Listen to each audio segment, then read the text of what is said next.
Americans are also paying record interest rates on credit cards. Car loans are the most expensive in over a decade, and rates on home equity lines of credit are the highest since March of 2001.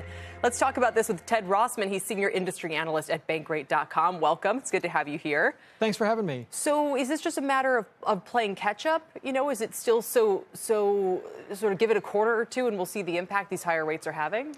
To me, it's very reflective of the K-shaped economy. Basically, all news is local, not geographically, but rather, where are you on the spectrum? Do you have credit card debt or not? That's a big difference.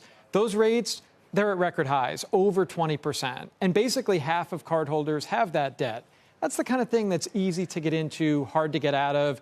Car loan debt has been a problem, too. As prices have gone up, delinquencies have gone up, especially among subprime borrowers. Yeah, that's probably been the area, would you say, that's been the weakest so far? It has been. And I think it's just because prices have gone up so much that, yes, rates are up, too, but the typical new car now costs about $50,000. We're talking $800 a month payments. A lot of people can't swing that, especially if they have lesser credit or a lower income. And obviously, as we mentioned, wealth overall was boosted by equity prices, although that relationship is not exactly one for one, and it's concentrated in a different part of the population. So, is this a case where, people are going to feel the brunt of this as their excess savings from the pandemic run out, perhaps? I think so. And at lower and middle income levels, that's pretty much gone already. So that's another example of the K-shaped economy. We have to remember, too, only about 6 in 10 Americans own stocks. Similar number, slightly more, own their homes.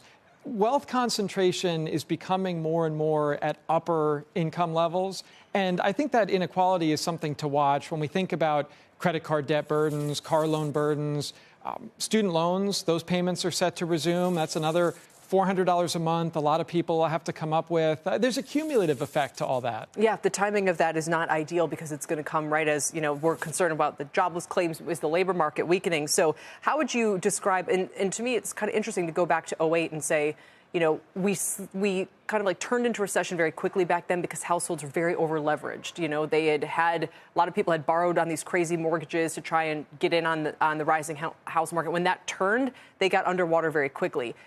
Is it different this time around? Is that going to be more of a cushion or a buffer against a downturn? There are some positives. I mean, yes, there are a lot of negative stats, but there are positives, too. A lot of households are in pretty good shape. We're talking a lot about normalization, as in back to 2019-ish levels of delinquencies. The household debt-to-income ratio is actually still pretty low, historically speaking. And I think a lot of that speaks to the strength of the job market. That's the biggest indicator I would watch in terms of people being able to keep up with the bills or not. It doesn't feel great right now because even though unemployment's low, wage growth has been pretty good, but inflation's higher. So it doesn't feel good, but at least most people are keeping up. Right. And again, that's why, if the next couple months, if that starts to shake a little bit, is that excess savings still a buffer, or do you think that's more just for certain maybe higher income cohorts? I think at this point it's mostly just the higher income folks, yeah. We have to think, too, about how wage growth has been stronger among lower income households. A lot of that's because the minimum wage has gone up and it's been kind of a job seekers market. But especially if that reverses,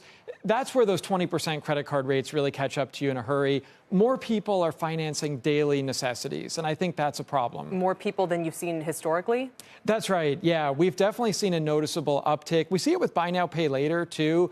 More people financing gas, groceries, everyday stuff. That's really pricey debt. 60% of credit card debtors have had it for at least a year. That's up 10 percentage points in the past year. That's something to watch, too. All right.